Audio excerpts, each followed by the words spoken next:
my wow is like, wow, this universe can talk, right? And I am interacting with it. So I put it, I didn't put bestseller, I put New York Times on the bottom.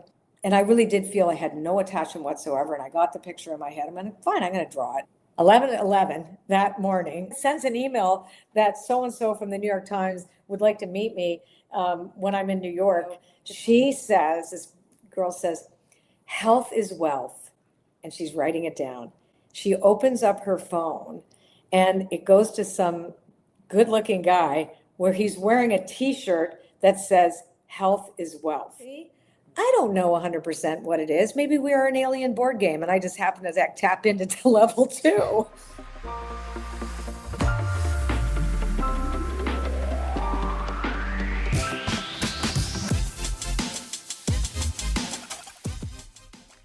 Cool. Colette, The Art of Manifestation or Manifesting. I loved your new book, and I want to know right out of the gate, what misconception does this book kill about manifestation that we've all been programmed about? So many.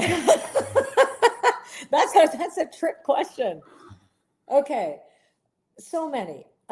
So I would say, like you and I just sort of chatted about this, people have been taught to look for peak experiences. Like when you achieve this, you set your goal, you go towards it, and it's going to be this big thing. And in fact, that is not what happens. The only way that we can have a peak experience is if we actually prepare ourselves through gratitude, through the law of praise, through immersing ourselves in a feeling state that is not related to a specific achievement. And I think that where manifestation has kind of gone sideways is it's been very specific to thing orientation or achievement of a particular experience that we think is going to somehow change us in some way or make us better or redeem us or in some capacity to create within us some type of shift. But then it goes away so quickly. And then we're left like an addict, right? Chasing that first high. We want to chase it again and go, where is it? Where did it go? And so what I always say is, manifestation is really about a feeling state. You want an experience that's going to match a feeling. It's not the other way around, right? So it's about absolute releasing attachment. I mean, I could go on forever. You'd probably have to ask me a little bit more specific question, like right out of the gate, there's a lot of things. And also that we have any control over it, because I think people come to the concept of manifestation because they're craving certainty and because they want control over their lives. Oh, I'm going to manifest something means I'm going to be in control of the where, the how, the when, and all of that's got to go. And you've got to be steeped in gratitude and curiosity. Because curiosity is the thing that actually is the engine behind this. I wonder what the universe is going to match me with today. I wonder what that is. We have to let go of the form. And I think when I learned the manifestation techniques in the beginning, I was so attached to form, I was like a crazy person. Right? And then when I got the form, it was like, ew, that's not what I expected. Well, a lot of times I chased a record deal for 20 years.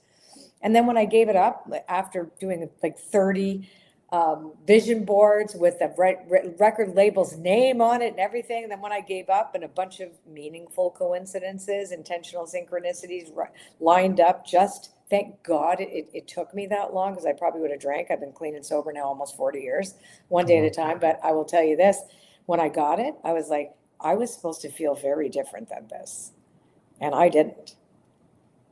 It was like, oh, another day. Interesting. After the first initial, wow, I was still the same person the next day. I was still the person that still had to deal with the peeling of the onion skin, of the self-evaluation. I still had to stay clean and sober a day at a time. I had now had to deal with different things, but it wasn't these great big achievements. So you might get excited, like we go to the F1 race, you see them all with the champagne on their heads, right? My husband's an F1 guy. And like, yeah. And then what? Okay, another race. Yep. Let's get ready for the next one. So I think it's all a big process. And if we could look at it like it's an experiment, like we're so lucky to be here and we can play with this communication that we have with this conscious universe.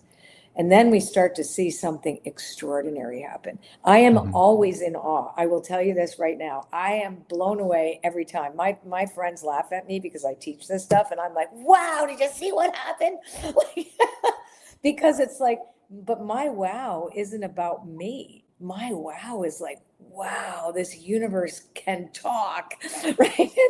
And I am interacting with it. And it is this fluid, thing. And I don't 100% know exactly how, but I have found some type of equation like that works. It's changing my life only in that it gives me hope. Mm. That's what it does. So for me, manifestation is about showing me that there could be hope. That's what it's about. It's not about getting anything. It's about having hope and being aware that we are in this extraordinary world that we know nothing about. We know this much, right? And we can learn more and more every day. Anyway, that's your turn.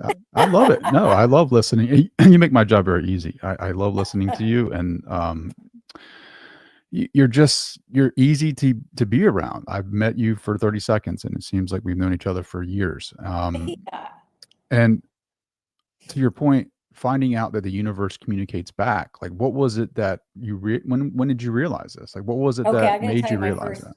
Okay, let me tell you the first. One Yeah. of my favorite stories. Okay, so when I first, well, I'd always played around with this. Like my dad taught me how to read Turkish coffee cups when I was young, and this ability also to tune into information with the universe was just sort of something that I was born with, etc. And it wasn't foreign. But I was always fascinated because I was always curious, like how does the world work? What is my relationship to this world?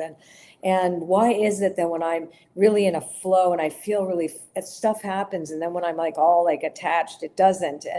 And so when I first got clean and sober, 1986, January 2nd, 1986, actually, after I was a drug addict and an alcoholic. Anyway, and so I went to Unity Church.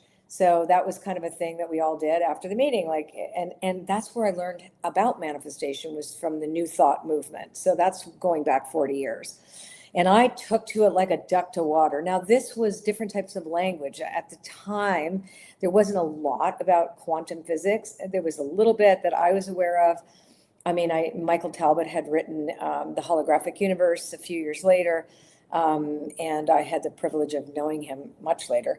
But anyway, so I knew there was something. So they talked about when you have an intention and you tithed and you gave the last of what you had, and you did these pictorial, these artistic, they called them treasure maps, right? We call them vision boards, but that's how I learned my very first quote unquote vision board was there.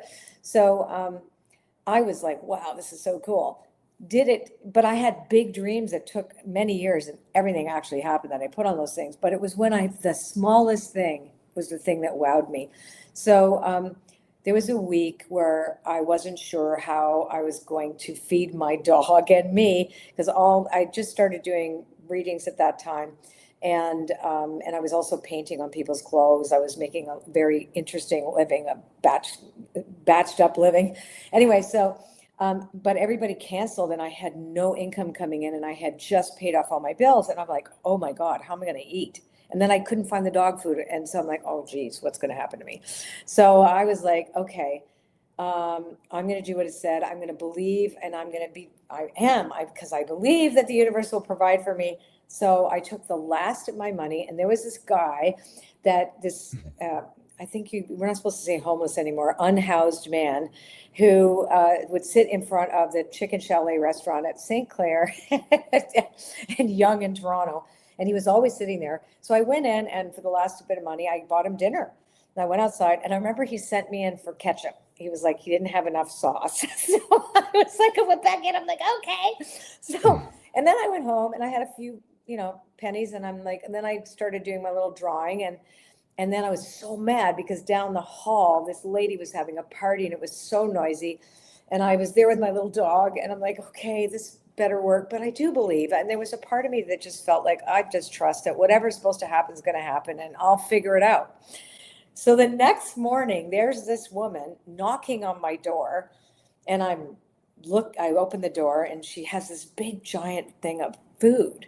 And she said, I just want to apologize to this noise last night, but I have so much food left over. Would you like it? And so I'm like, yes. so she came, knocked on the door, brought me the lasagna. And then a guy I met at a meeting and he was a painter and my place was horrible that I'd moved into. And he said I had really helped him and could he paint my apartment as a gift, a tithe, right? And I'm like, yes. And then I said, but I can't, I can feed you. I can't pay you. And he can't. It was just so weird. So and then I found dog food in the closet that apparently I had pushed. I never saw it in there, but there it was. The point made is that I thought in my head was the money would come that I could go buy groceries, but instead the neighbor woke up and decided, I'm going to bring this food down the hall. My needs were met. And I understood that in that moment, that it's the smallest act of trust. I trust the universe. I am going to give to somebody less fortunate than me. And I'm going to trust that somehow this universe is going to respond back to me in such a way that something will happen. And I don't know what. And that was when I had my first taste of, I don't know what, right? That the form is none of my business. Now, it took me so long to get that. And I am a really tough cookie because I want what I want, how I want it, when I want it. And I was so stubborn because I was chasing a career that didn't want me. And I ended up in this other career that was like too easy. And I used to tell people, I don't really do this. I'm really a singer. Don't come back next year. I'm going to be on tour with some band or whatever. Like, it was so weird.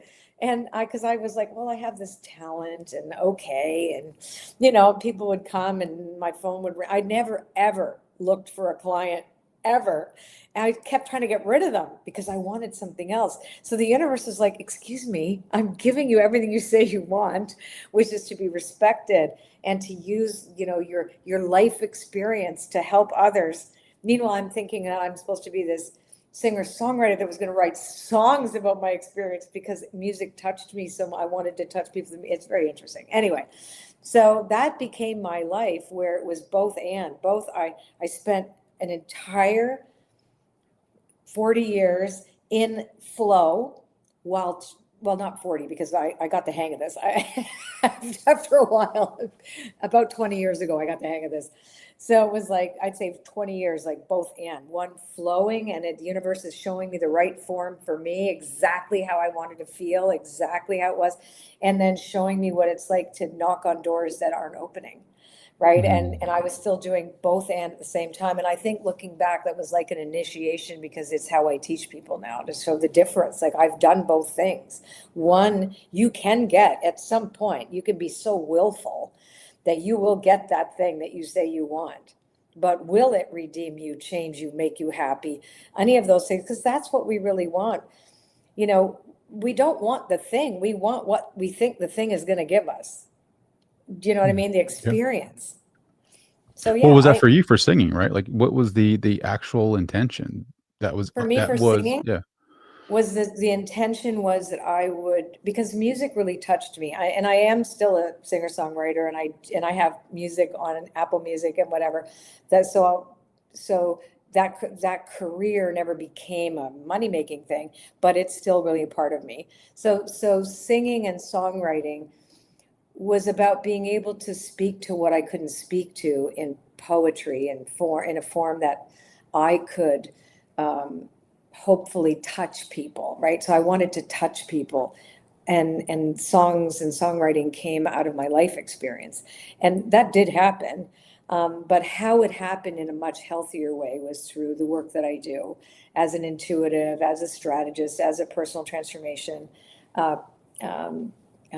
facilitator, all of the things that I do, and also doing the intuitive work and mediumship that came to me, and I was like, what is this thing that I do? Like, and I came from a very academic family. Like, I went to university. My parents wanted me to go to law school. So I went to law school, and here's all this woo-woo. Like, what is this? Right? And I'm a sciencey, nerdy person. You read my book, so you know in it there's nerd alerts everywhere, right? So I decided to call them nerd alerts because They're my favorite, actually. Yeah. it's like, guess what this is? Yeah. Because I really wanted this body of work to have some gravitas, because there's so much woo and it out there without any explanation. And I do think that we are at a stage where science and spirituality are intersecting enough now, where we can see some of the things that even our ancient ancestors gave voice to and gave art to actually can be explained through a different lens now that science has been able to show us certainly the newest science, not traditional science. Because if you read, say, the manifesto for post-materialist science, you have some of the greatest thinkers in the whole world on there that have, that are actually saying that that consciousness is fundamental to life, which is what is the basis of manifestation, is that we align with that consciousness of which we are made. You had a friend on, Andre 369 Alchemist, or the other way around or whatever. Andre Miller. Yep. Yeah, he was really interesting. So he talked about these different layers as if we were a kind of like a video game, right? And here we are now, which is why I really love what you said. You want things to be practical. I want us to be able to use this thing, not to be like, I hate it when people say we're going to ascend. What the hell is that? It's like, what does that even mean? Like we have to make things work here. Right here now, boots on the ground, spirituality, practicality. Let's be that. Let's evolve here. We can go to another game level after, right? But we're not going to jump there now. That's not the point of this. The point of this is to get us to remember how powerful we are, to remember that, and that's not an ego power, that the power is shared power, that our power is in partnership with divine power. And again, language, it's just language. I like that word. I love the word divinity, that there is something holy within us, wholeness, that is greater than our egoic need for power over, etc., which we're seeing play out in the world stage everywhere right now, which is kind of part of our evolution, right? We're going to meet ourselves in the shadows right now. Everybody is. So where is beyond this? And we can have this life where we have these glimpses. Are we ever going to get it perfect? I don't know. I'm not sure I will.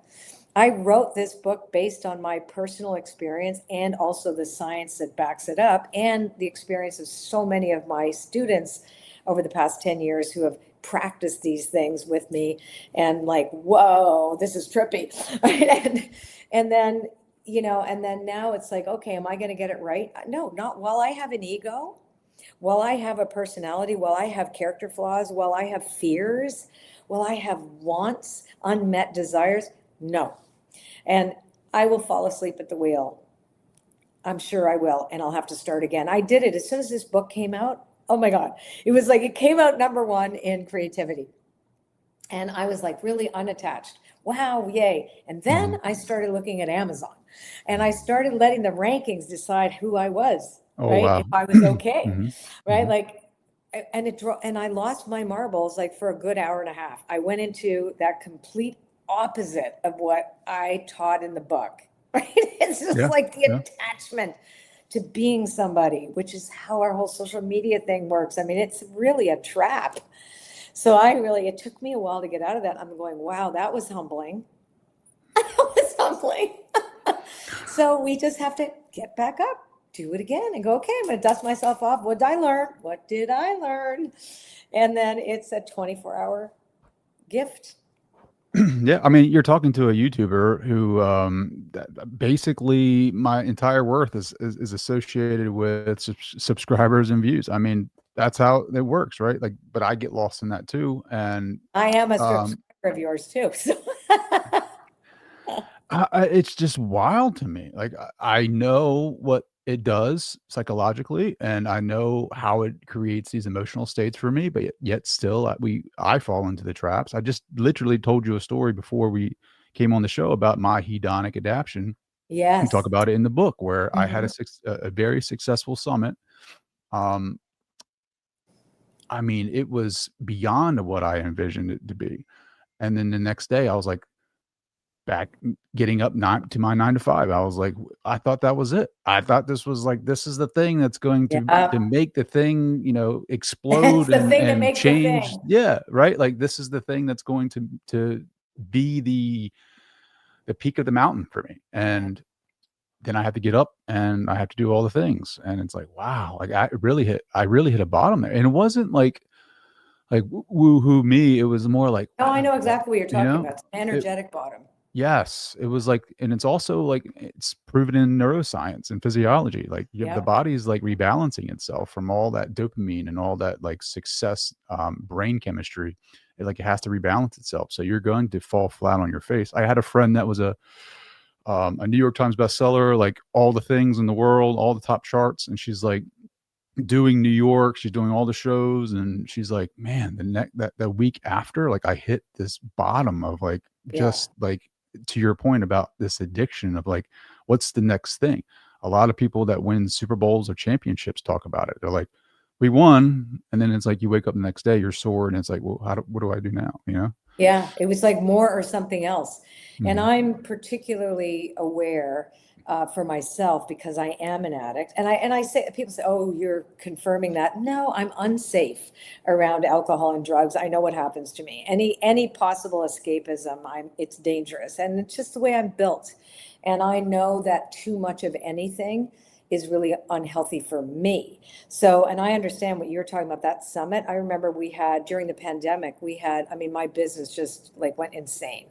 And, we had all these people at home. I think at one of my events, I think there was, mind you, some of them were bots. So they came in at 90,000 people. And then I think after we took out the bots, there was still like 60,000 people that came to one of my, online things. That's a lot of people.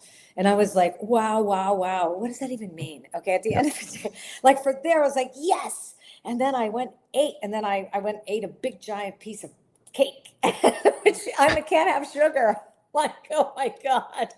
Because I needed something. I can't drink, I Yep. can't take drugs. It was like pie. Yep. I'm right there with you. Yep. You know what I mean? And then I'm like, Yep. oh, the gym now. I got to go walking 20,000 steps to get over.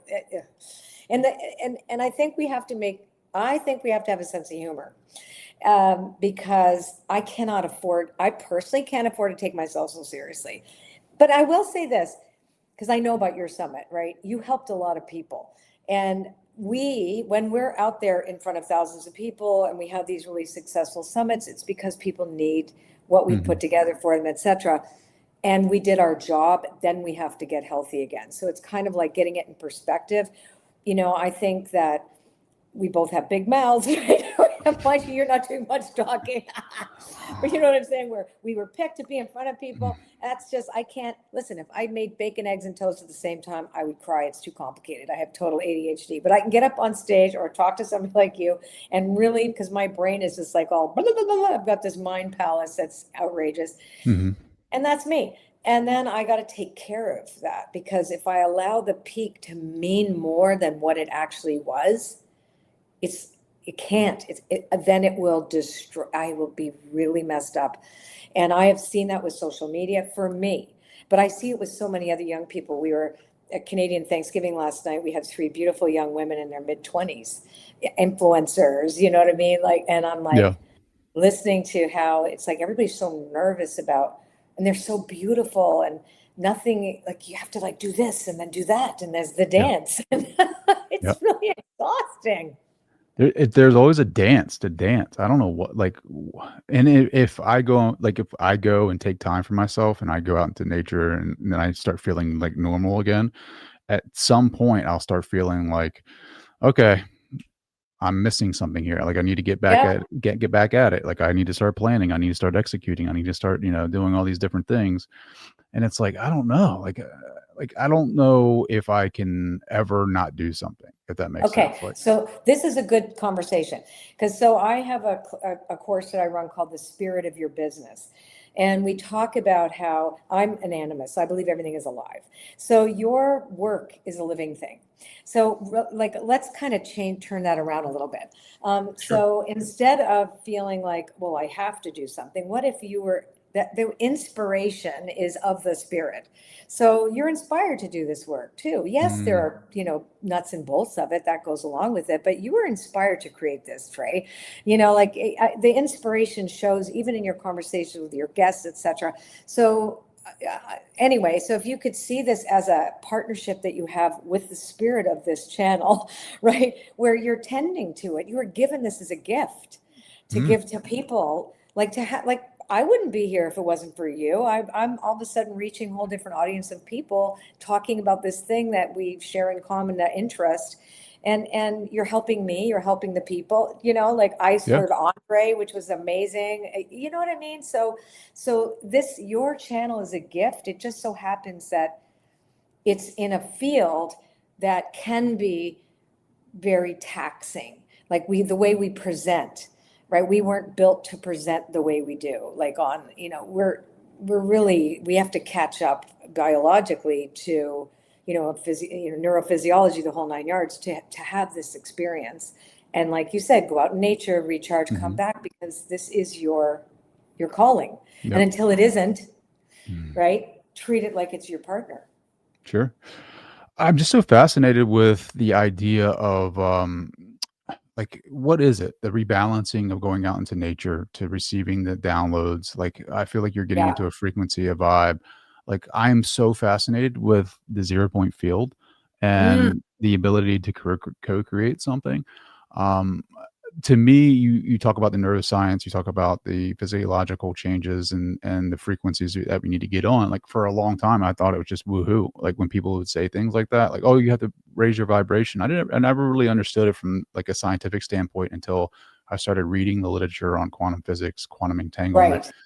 future selves, superposition, all these different terminologies that quantum physics talks about. And the entire time, people that were talking about this stuff were just using different lexicon to talk about the same things. So, Yeah, what? lexicon means a vocabulary, just in Yeah, case people don't know what just in that word is. case, right? Like, Just in yeah, case here we people go. don't. Just in case. But you talk about that in here, and so when we here's one thing. Like, here's another thing. Like you talk about your path with music and what you're doing now with the oracle decks and oracle cards Yep. and writing your books and manifestation, that you didn't really want to go down that path, but you wanted to be more of a singer. How do you recognize it, right? Like how do you know it's a not a wall? Or how do you know if it's a wall or the universe saying this isn't your path rather than, hey, this is just see how you can persevere and how resilient you are to push through this as a challenge. Does that make sense? Right. Yes, totally. Because yes, because there is that too. Like within this life of flow that I have, there are challenges that I have to push through because I meet myself, each time, like every time you up level, there's a new devil or an old one, right? So it doesn't matter where you're in. But for me, like what I learned, how the music business wasn't good for me. The business of music, the creating of music was great for me, but the business of music would have spit me out, chewed me up and spit me out. So and plus I was older. I was 40 when I got the record deal, and I look really young. I'm 67. And my mom had great genes, so did my dad. At least I think I look young, but whatever.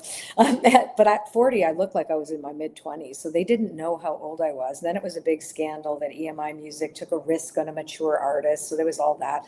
And so I was either too old, too fat, too this, not this enough. Like the music didn't fit a genre. It was all too alternative. It was too Celtic. It was too, I don't know. And it was just too this, not that, whatever. And I just couldn't handle that. And I was never going to make it. I was never going to be chosen. I was never going to make it. It was really unhealthy for me. That's how I knew that I had to step away, and it was really hard. And I was very depressed, but I had gotten a book deal with Hay House, and Reed Tracy had said, you can't really serve two masters. And I thought, what is my master? Because the way that came was all through synchronicity. So did the record deal, by the way. It also came through the weirdest, meaningful coincidences, but I had to choose which was healthier for me. And that came from me understanding myself. So I couldn't push through that. What I had to push through was my attachment to something I wanted my whole life and letting that go to serve in a way that I never really expected. And I had a chip on my shoulder. You know, this was not intellectually sound, talking to somebody's dead grandmother in a big audience of 600 people. It was like, okay, how do I explain this? I remember going to my husband. He saw me for the first time. I said, "You're not going to leave me, are you?" Like, I said, "Because he'd never seen me do that." And he goes, "Whoa, that was trippy. You're just not going to bring him in the whole house, right? Or anything." Like, I don't know. So it's just kind of, I felt like I didn't belong anywhere. Like, music made me cool. This wasn't cool. Like what I do, right? At the time, anyway, it was just so fringe. And also I just didn't understand it. Like, I didn't understand how it all was possible. And now I do understand more. But to your point about pushing through, you just know. If you have any self-awareness, when you're pushing for the result of an ego, and or when you've reached the wall and go, I can't anymore. No, 100%. And that can be very painful because of your attachment to that, right? It was, but I don't have attachment to any of it now. And I'm even recording an album with the Korn brothers, Brothers Korn. They're really amazing guys. They used to open for Coldplay. They're fascinating. They don't care that I'm 67. We have some great songs that we're doing, and I'm just doing it for the hell of it. So I don't have an attachment anymore. Like, I don't give a shit. Oh, sorry. You're good. You're good. Okay. My nickname is Mystical Pirate. So I have quite a salty mouth, and I have to watch when I go on podcasts not to be bleeped. It's all good. But was Hay House the first book that you wrote? Was that on your vision board? Like, did you see that? No, I never wanted to write a book. No. It was never on I didn't even know who Hay House was. No, book writing was not on the list. Neither was Oracle cards. Only thing on my vision boards, that was my husband. He wanted to be the writer. No, it was on my vision boards was music, like happy marriage, happy dogs, living in different places, things like that. Never did I put a book on my thing, which was why the form is so fascinating, because it was like, I have 7 books and 19 Oracle card decks now, 26 things that I have published. This is my favorite book, by the way, The Art of Manifesting. And never have they been, and nor have I ever put them on, because I've always been surprise me. And Oracle cards only come to me when they're ready. The only time I've done decks, because Hay House asked me, was a Crystal Spirits deck and the Goddess Power Oracle. They asked if I wanted to do them, but the other ones just came through. Yeah, I'm just fascinated by how this works. Now I don't actually feel like doing a deck at the moment, so I find it fascinating. Well, how do you do it, Oracle deck, right? Like, I know that you have sensitivities to like the field around us and maybe access that some of us don't have. How do I make one?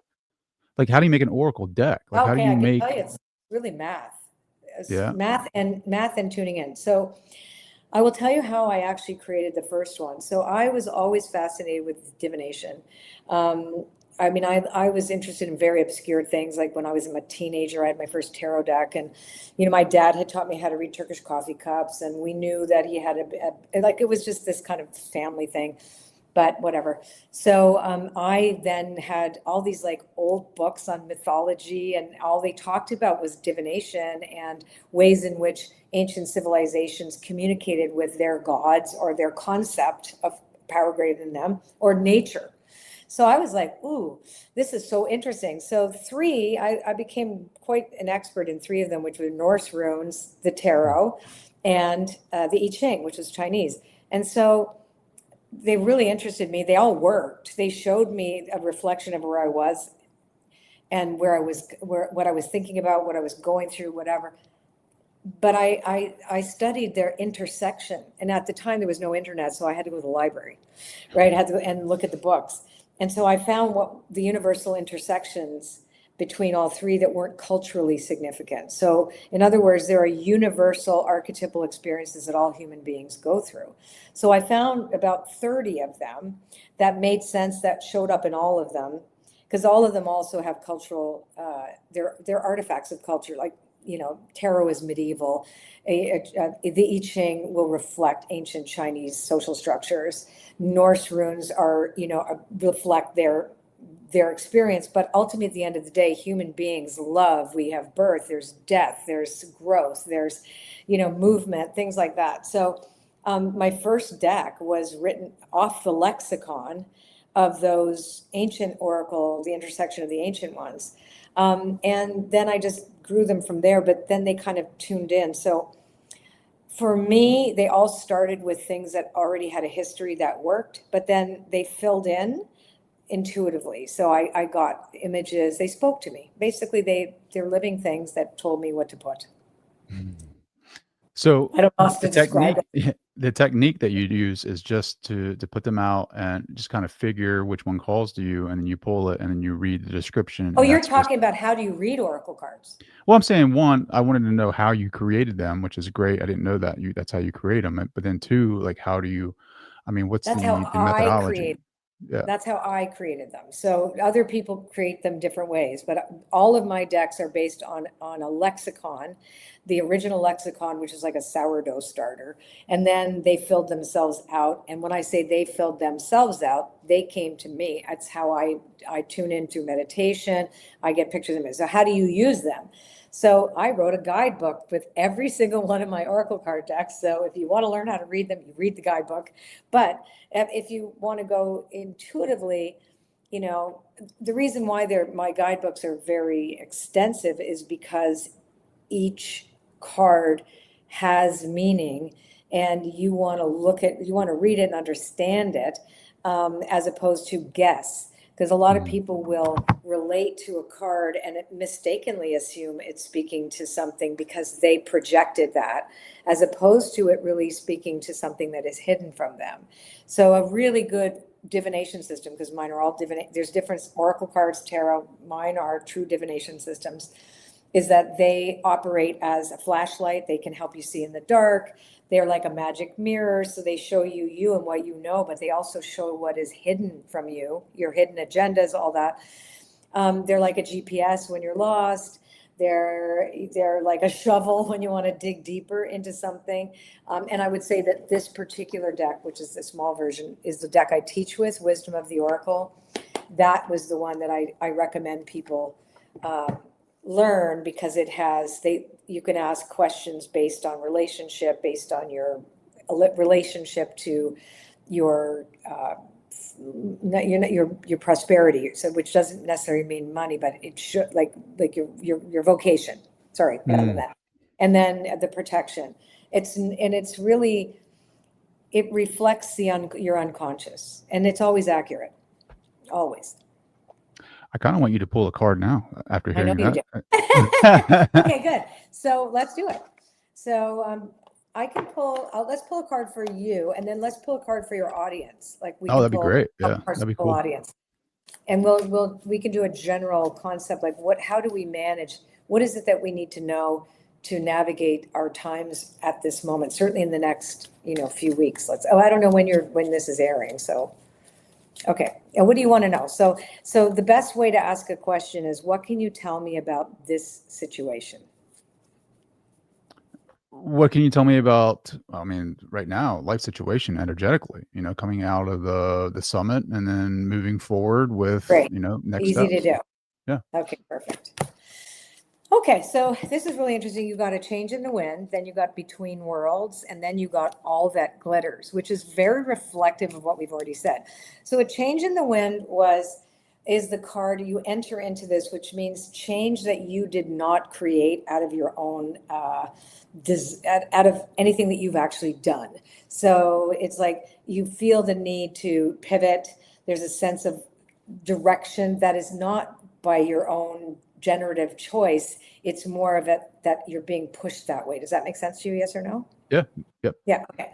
So then in the center between worlds, which means what you're creating is not complete. So even though you want to pivot from there and you want to move into actually a little bit of a different direction, but your struggle is all the glitters pieces that, do I want it to be more flashy or like with more this, or do I want the substance, but I won't get as many people, right? So that's the other thing, is to not be tied to that. If it's too deep, will I lose my audience, or will I, because this is what the glittering is if it's, oh, if it'll look really good if I say it this way. But that's the warning in here too, and it's not so much a warning, it's something you, in the back of your head, you're already dealing with, is what substance am I offering, right? And you haven't figured that out. So, and also you're in a career change right now too. So this is all about you making a shift into something that is more meaningful for you, that may create a ripple effect that you aren't planning in another part of your business career, et cetera. So you want to be mindful of that. Does that make any sense? No, 100%. Yeah. It's wild Okay. that it's so accurate. Yeah. Yeah, well, you also have me doing it. And then you have Go the Distance, which is great. So this is a long-term, long road ahead for you. And it's a really good one. And it's one in which you can really trust that what you're inspired to do right now is right. So let's ask, what could we learn about the All That Glitters card? Should we do that? Yes. Would you like that? Okay. Yep. Is this going to be on your channel? Yeah, it's going to be on my Because- channel. Yeah. Might as well. I mean, this is I all about love it. authenticity, Okay. right? So you got round and round. So you've already learned this lesson. Oh, The wow. round and round card, right? You already know what this is. So we don't even have to name it for you to claim it. You already know what it is. You've already been here before. This is something you've dealt with once before. You're like, oh, but maybe this time it'll be different, and it won't. It won't be different. And let's see what the hidden message. Yeah, unfinished symphony. It's like something you might need to learn again. But there is something also too about, how about this? Your your ethical clarity and moral, ethical, emotion, not morality. What is the word where your emotional, holistic way of seeing yourself, your own personal integrity is what I want to say, has changed. So there's something in you're in this place where it's like you were here, kind of like what you said, you had the hedonic, and then now it's like, how can I still have something that's familiar to me as I move more into this service that I have, that I know I can do. And I know I'm the one to do it, is what's going on here. But I don't want to fall back into that, which you might. It's like 5 steps forward, 2 steps back. It's okay. Like, we're all going to do that dance. That's why I always tell people when I screw up, I'm like, want to hear what I did wrong? But you have a really interesting, I don't want to say too much also, because we're not doing a private reading this on your channel, but Well, you're gonna have to tell me like after. no, but yeah, there's some relational stuff too that you have to look at. Oh, really? Yeah. Like relational, like I guess personal Partners, relations. strategic Okay. alliances. No, Sure. strategic alliances, who you align yourself with, that kind of thing. You Mm. know, that kind of a relational thing. Who am I around and why? And who do I want to be around and why? Right. So that's what I'm. That's so interesting. And what really perks my ear up is like when you said it's because I'm also really like, it's the cards, but it's also me. So I want to know, like, what do you experience when you pull cards, like personally, subjectively? Like, what is the information For flowing? myself or for Yeah. you? Well, for like anyone, whenever you're pulling cards, you have these gifts and sensitivities. Like, So what are when I you? pull cards for somebody else, it's like open doors for me. So my doorway, these are like little keys, doorways. Oh, that must be something just beeped. I think I have a coffee pot that doesn't turn itself off. I guess that just did. Anyway, so yeah. So I feel you gave me permission by asking, right? So right away, Sure. I won't do it without permission, right? So but I open up doors and I'm not afraid to be wrong. So I operate out of curiosity when I look, and I just say, okay, let me look inside this box door, whatever the person allows me to see. And so for me, it's like, oh, there's a really cool story here that I get to share with you. That's what it feels like to me. And I honestly, it's really funny because people say, oh, you have a gift. I went, no, the gift that I'm being given is that I get to do it. It's not that, right? It's like, oh, I'm gifted. No, I just have a capacity that enables me to tap into the field, and the cards help me reflect on what we're talking about. They help navigate the question. But ultimately, for me, it's like I feel like I must have done something right because I get to do this. That's And it so makes me great. feel Like, good. That's the other thing. I feel yeah, well, that's good. awesome, right? Like, I mean, you've like your father taught you how to read from a cup of coffee, essentially, right? Like Coffee that's got to be ground. hard. Coffee grounds. That's got to be harder than cards. I mean, like, how do you interpret, Yes. meanings from coffee grounds? Like that. Well, you don't look at the grounds. You let your eyes see what you don't see. So like, okay, so you read my book, right? You remember the Yep. dot exercise? If you Yep. tried that, you see beyond the dot. Yep. You all of a sudden start to see stuff that's not there.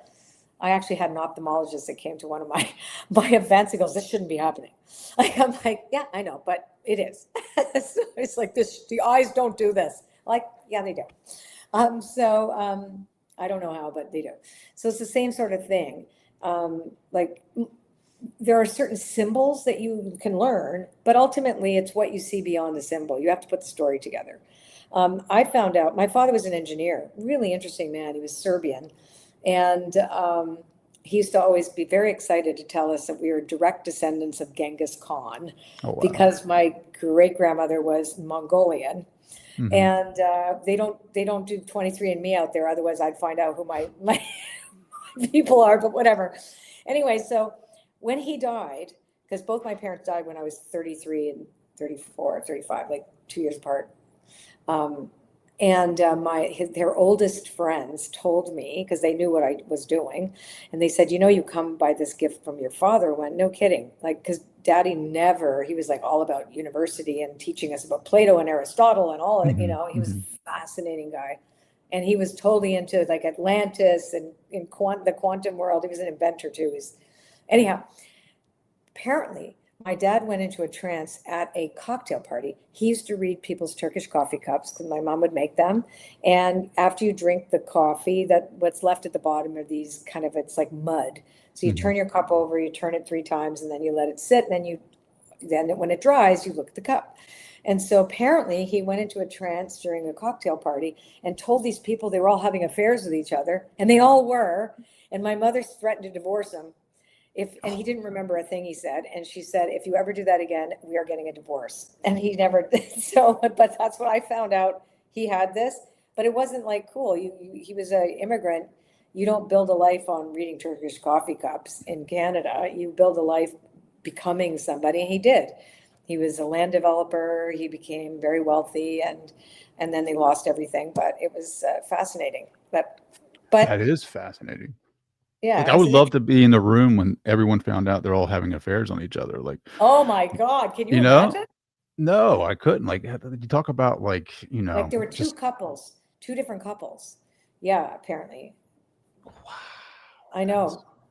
but it's almost like it's not the thing that is the thing. It's the thing that allows you to tap into information. Like to, Exactly. like it's Doesn't mean any, just, these are just triggers. That's it. The information is reflected in the field, right? So remember we talk about the field of consciousness, the quantum field has all information that's ever possible. That's why people like me, that's why I always tell people, do not assume somebody who is psychic is spiritually sound. Just because mm, we have the aptitude to tap into the collective does not mean we've done work on ourselves. You mm, know what I'm saying? It's like that's two subjects altogether. You want to become spiritually sound, you do the work, you look at your ego, you do whatever it takes to get to be the person that you want to become. But just because you can tap into the field does not mean that you have some access to something deeply spiritual. It just means you have access. You can move through the membrane and you get information because you can use that against people. People have, really, so I've never even thought about that. Like somebody giving you misinformation to kind of like, sabotage your journey. well, listen, when there's the fortune teller uh, archetype, right? Where they're like The trickster, right? the Yeah. person who says, "Oh, you have a curse on you. You have to buy $2,000 worth of candles." You know what I'm saying? Sure. And Yeah. yet they gave you a really accurate reading. Mm, Do you see what I mean? So yeah. I don't know why I segued into that, but I guess what I'm saying is that a lot of people are starting to recognize that they can tap into the field, and And so they're wondering, is this my spiritual awakening? And I'm saying, not necessarily, right? Sure. Like your spiritual awakening will come when you start to look at what you're putting out, like your service, your morals, your sense of integrity, the quality through which you operate in the world, do no harm, that kind of thing. Mhm. Like how willing you are to meet your shadow. That's Mm. the work. Did you Uh, see a lot of psychics when you were trying to become like no. in the music industry? No? Oh, well, I saw one. Yeah, not really. Nobody was as good as me. But one person, but both actually, I saw two very famous ones who told me that I was going to make it huge in the music business and never mentioned anything about my career as an intuitive, which I found fascinating. Really? Yep. And both of them were very accurate. And the one guy, when I met while I was doing drugs and drinking, et cetera, who told me my horrible life that was coming, which would have come had I not shifted, like stepped into a different Mhm. dimension, right? I want to go back to that. You said that earlier, or I'm not sure if that was something that we talked about before we actually got on the call, but something about dimensions. Maybe that was Andre, right? Yep. Three, six, Yep. nine, whatever. Okay. So I had an experience recently with the book, with the content of the book. And so I was doing a drawing, right? So we're talking about my book, The Art of Manifesting, in case all you guys don't know what we're Yeah, we talking totally about. forgot about yeah. We'll show it to you in a minute. But Yeah. so I was doing a drawing, and just because I was feeling, so there was a part of me that I was in my hot tub, and I was thinking about the people who got New York Times bestsellers, people who I really love and that I know, right? And was not that I was like, well, why not me? Why not? Like, there's no attachment to it. Mhm. What the hell, right? Why not? So I'm feeling pretty good. I don't really care. I'm going to put it on my drawing. So I didn't put bestseller, I put New York Times on the bottom. And then I told uh, and I really did feel I had no attachment whatsoever. And I got the picture in my head. I'm going to, fine, I'm going to draw it. And I'm going to say, you know what? Whatever is meant to be, this or something better, this or nothing, I don't really care. But I'm going to put it in there just because. So I tell my head of marketing, Elizabeth, and I say, I just want to let you know that I put, for fun, New York Times on the bottom of my thing. 11:11 that morning, this was just a few days ago, we get a notice from Beth, who arranged us, Beth Yeah, Grossman, Beth right? Grossman, yep. Right. So she sends an email that so-and-so from the New York Times would like to meet me when I'm in New York to talk, but not to talk to about a bestseller, because they have these speakers that go in to put, like, basically I'm auditioning, I think, for whether or not I'm sane enough for their Times wellness program for their employees. But what are the Wow. chances? What are the Like, chances? so, like, it was just, so what this does is enables us to really be aware of meaningful coincidences. Now, it wasn't anything that my book was doing better than it was, Mhm, but mhm. it was so interesting that, isn't that, now, the question is this: did I, in this hot tub, know that in some dimension that had already happened? See, I don't know about this part yet. This isn't in the book, and I have no clue. But I'm starting to wonder about these things too. Like, is it when we're inspired and just is? Because the feeling state has to be, why not? Who cares? I don't care. Like, you know what I'm saying? Like, it can't be, I want that. Yeah. Can't have any attachment to it. Is that because it's some place in the quantum field that exists already? I think it can. But what are we tapping into? Because that people expect wild things from me. But last night, one of the girls that after Thanksgiving dinner, I taught everybody how to do the drawings, right? And so this girl says, health is wealth. And she's writing it down. She opens up her phone and it goes to some good looking guy where he's wearing a t-shirt that says, health is wealth. What are the What? chances, right? She's like, oh my God, Colette, right? So it's like, what is this? So I don't 100% know. I know the reticular activating system of our brain starts to sort right away and causes us to take an action that then will lead to a reflection back that, hey, the universe is listening. Like for me, 2 hours later, what are the chances? You know what I'm saying? With her, what are the chances? And then this other girl across the table, had this issue, and it got resolved like on a text. Like she goes, you're never going to believe this. Look. And I went, yeah, but do I know 100%? No, but I do know what we should be thinking. How cool is this? Wow, doesn't that make us curious? Doesn't this Yeah. bring us back to agency? I don't know 100% what it is. Maybe we are an alien board game and I just happen to tap into level 2. I don't really know, but I want us to feel grateful and hopeful that, whoa, maybe there is real, genuine hope for all of us if we get into alignment with the things we say are important to us. Maybe what if all of us do, then we wouldn't have all this division. Like, who is benefiting from all this crap? Yeah, I don't know. Somebody is though. Hello, not Yeah. us. Yeah, not us, but Right? somebody is. But Yeah. I have a study here that I got from the Heart Math Institute. You can't see it, but Yes, I the love that. language, the language of entrepreneurship, and it talks about how entrepreneurs can use their passion and attention to intuitively locate future business opportunities, and then actualize that through passionate intention. So it's like So, maybe you're right about the intuitively able to connect and have like agency in the quantum field to where um you're sensing something that is getting ready to collapse in your reality, and yeah, your brain picks up on that as a right? synchronicity. Yeah, Like, boom. Right? So which it's came wild. first, the chicken or the egg? The I the don't thought that know. I had in the hot tub, we call it my cauldron of magic. All my best ideas come in there. So I go in there knowing that I expect to have some type of an epiphany in there. Like my husband and I laugh. It's like, okay, let's go in there. He's going to figure out his next chapter for his book. I'm just going to sit there looking at the birds chirping and wondering, well, whatever comes, comes, and boom. So I love now passionate intention. Let's talk about that for a second because Sure. intention means that it exists in the now.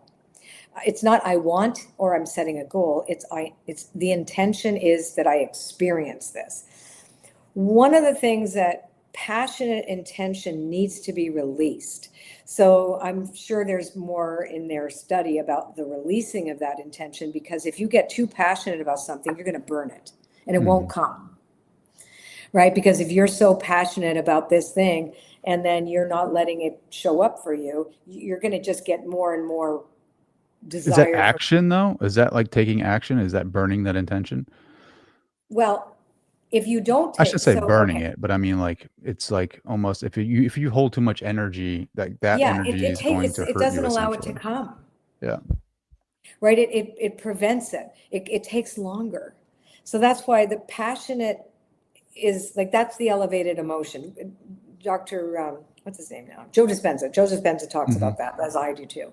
I have for years, is that you have, when you have the elevated emotion that you sustain for a period of time, then you have to let it go, walk away, right? So that passionate intention, and all of a sudden it's through meaningful coincidence, it's through intentional synchronicity. In my work, we set the intention for synchronicity to show up for us. And so, and that's the same thing with entrepreneurs. I teach that in the spirit of your business. It's about like letting that go and seeing what happens and letting that partnership, like you're not the only partner in this, in the thing.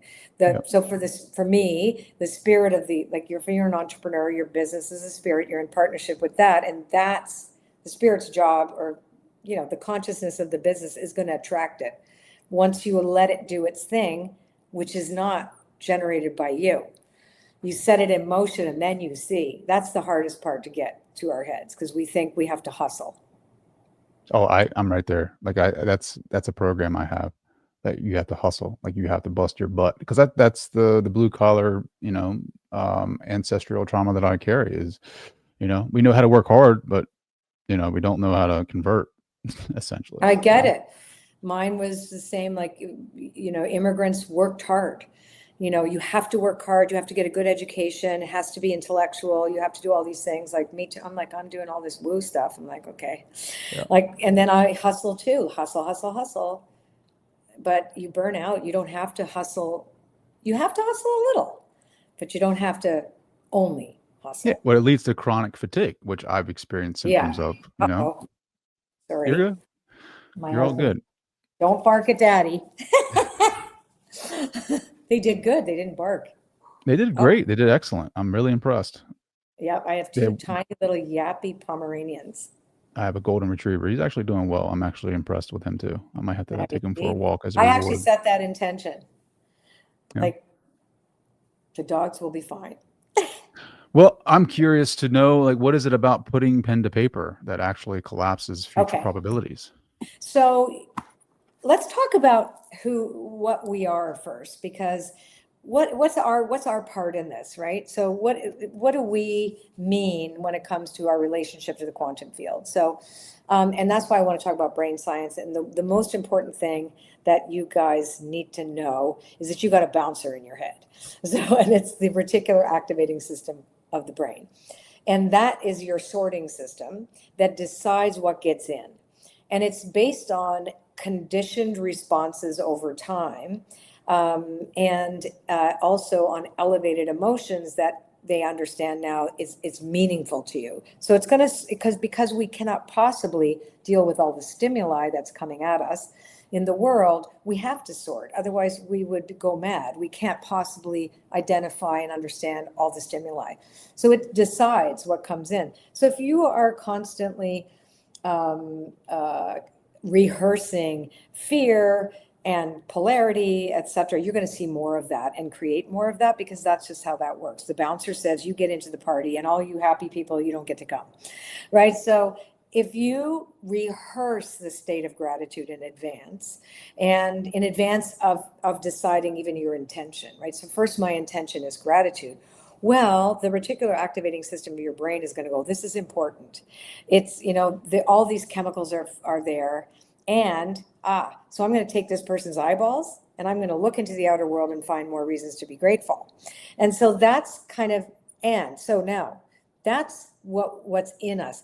That same brain is like a radio station. Like, you ever asked, where's the music coming from when you're here, right? Where is this music that we hear? Right? Where is it? It's invisible. So it's the same thing. We are in a frequency. We are constantly broadcasting the frequency that we rehearse, not the frequency that just comes in a bazillion, because we get like thousands of them, like throughout the day, little boom, boom, boom, boom, boom, and your brain gets all scattered. But the stuff that we rehearse, including our trauma, right, when it gets triggered, but that's what we broadcast. We're broadcasting, and the universe responds back. It's an interactive field. And we're part of the field, so it can't possibly not respond, because we're made of the same thing. We just think we're not. Like, I look at you and I look at me, and we're two different little boxes, and we're different people, and yabba yabba yabba. The truth is, at the end of the day, when you look through quantum physics, we're blinking lights in empty space that we still don't know what's in there, right? So at the end, we have this relationship that's a relational dynamic that's going on. So when you take to go to answer you, so when you take your hand and you take a pen and you're putting it to paper, it works basically on the same thing that any entrepreneur knows. In coaching, you're taught that if you list it down on paper, if you put the words to paper, it's more likely going to manifest than if you keep it in your head, right? Why? Because you start looking at those things, and the more you look at it, the more it's real, because the mirror neurons do not know that is not real, right? So when you are drawing something, especially the way I teach you in the book, you start to see things that look like cells. It's like, ooh, this is living, this is alive, this is like living tissue, because it knows. And we use very simple, wavy lines and circles that are archetypal, that are in our brain, that in our ancestral memory, that we have seen as benign and movement oriented, right? So there's a flow and there's something benign. So we are now taking our intention, being grateful in advance, not sure exactly the form, but we know how we want to feel. So it gets a little more complicated in the book explains it more, but this is an essential piece, because you're recruiting a different part of your brain. And I can't remember, postmenopausal, just letting you know, okay? 67. I need to get rid of some files in there. I got no more room. That's all good. Remember your words. I'm like, I lost some of them. But anyhow, there's a part of your brain that you're just going to have to go with that lights up and says, this is real. Aha.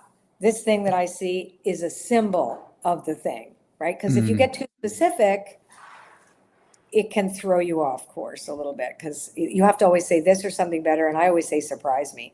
The zone of synchronicity is around always around. And I say, whatever it is, you just show whatever meets that feeling state. I understand that it's going to be way better than what I can think of. And since I can't think of everything, I'm going to let you think for me. Yeah. But that's Beautiful. I'm beautiful. yeah. I'm getting ready. Like tomorrow, I started doing the drawing. It's in my journal somewhere.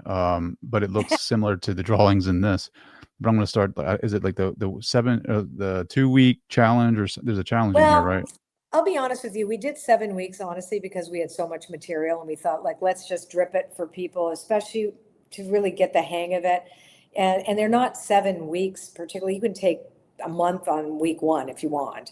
The main thing is that you start to peel away your conceptual limitations as you go through the book and you start to challenge yourself. So that's why we pieced it out over there over 7 weeks. But we really had a smorgasbord and kind of sat there, and we had a great editor that came in and go, we should really cut this up. Hang on Sure. a sec, sorry. You're good. Wait, this little. I I know. Mommy loves you. She's 10 and she's very needy. You get like it. being on podcasts, huh? Her name is That's Bizou. awesome. Yes, Bizou. she has manifested me. See? That's awesome. Yeah. That's awesome. I know. They are they are the example of unconditional love for sure, or they are the standard for unconditional love. Because if I put my wife in the trunk and I put my dog in the trunk and drive around for a couple of hours, which one's going to be happy to see me when I open that trunk? Yeah, you're not your wife. Not my wife. You know what's really interesting too about dogs? So one of the things that I invite people to consider when they can't think of something to be grateful for, like, I don't know, what am I grateful for? I don't know. I always say, if you've had a baby, when you've seen the baby for the first time and you've smelled the baby and you've looked into that baby's eyes, that sense of awe and gratitude is something that is etched in you. For me, I've never had kids. It's this one when I lost another dog to a brain disease, and I was completely devastated. And I decided, you know what, I'm gonna go get another dog. And I went to Bark River, Michigan, and like in the middle of nowhere. And there she was. And I can tell you that when I saw her, I realized that there was this mutual need for both of us, right? I had never felt so, like, my heart just burst open. Wow. So I go to that sense memory. And I always tell people, go to the sense memory where you felt that sense of awe and gratitude. Same thing when I first got clean and sober and I'd seen a tree. I know that sounds crazy, but it was that first time I realized that the tree was meaningful and that God didn't make junk and I wasn't maybe junk. Right? So I have a few of those, but that is like maybe when you met your wife, or maybe when you first set eyes on your dog, it's this pure sense of, wow, I'm committed to this being. Right. Yeah. You also talk about movies too, and like going and using the cinemas for inspirational points and motivational points to get into those feelings. Cinema therapy. Yep.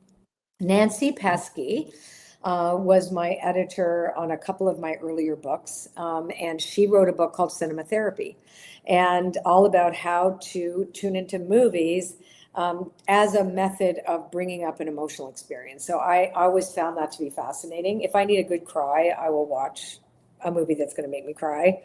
But I will tend to either read books again because they made me feel a certain way, or watch a film. Colette, I love this conversation. I love your book. I love your energy. I love the techniques and the practicalities that you put in here. Can we show them what the book looks like? Let's show you guys. Look. I have mine. Go get yours. Same. Yeah. Mine has a lot of notations in it and underlines and notes. Colette, thank you. This has been wonderful. You're such a beautiful soul. Thank you. And I love being here. I love your channel, and I love the guests that you have. Is such an interesting, so interesting. So I really appreciate that I got to be one of them too.